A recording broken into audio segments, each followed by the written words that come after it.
Helo, Heulwen haf ydw I a dyma be dwi'n wisgo heddiw.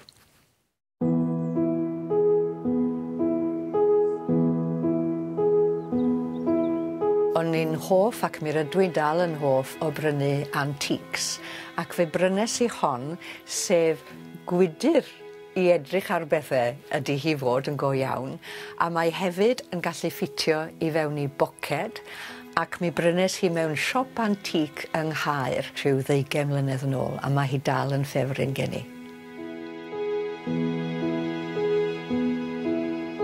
Wel, mae'r siwmper yma, neu clogyn bron a bod, mae hon eto yn hynod effeithiol oherwydd mae modd gwneud pethau gyda'r goler, gwneud y peth yn llawer iawn mwy clud. Neu, ym misoedd o'r ha, os di rwy'n eisiau bod yn fwy cute, mae rwy'n yn gallu gwisgo hi i un ochr.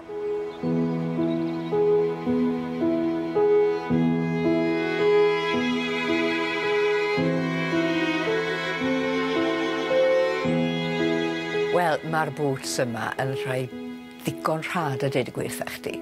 O TK Maxx, dwi'n meddwl rhyw 2 flynedd yn ôl, ond maen nhw rwan yn eitha poblogaidd. A gan i bod nhw'n dyn o gwmpas y migwrdd, maen nhw'n cadw cerddediad rwy'n yn saff ac yn cadw cefn yn syth hefyd. Dwi'n licio rhyw dipyn o swdl.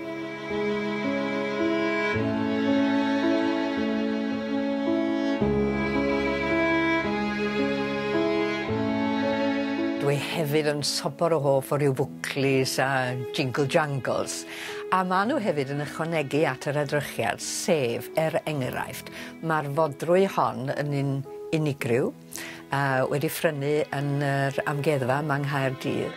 Wedyn newn ni lawr y fraich a mae gyda ni 2 freichlled fan hyn. Ac falle bydd rhai'n cofio mi golli fy hoff gi, Seren Fechan Glos, ac fe brynes i'r rhain cof amdani hi fel rhyw ser bach yma na.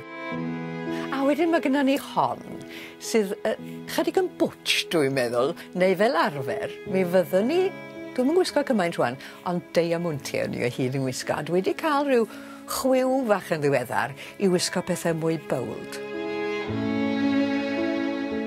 Wel, falle'ch bo' chi wedi sylwi mod i'n gwisgo oriawr enfawr. A mae rhaid i mi gael gwyneb mawr i bob oriawr.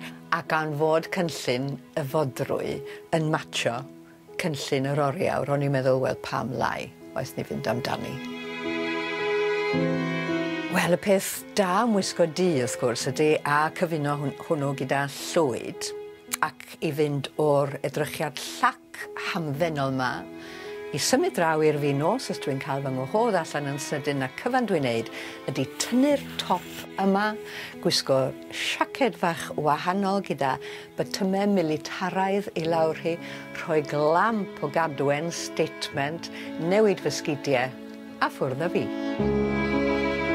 Heulwen haf ydw i a dyma be dwi'n wisgo heddiw.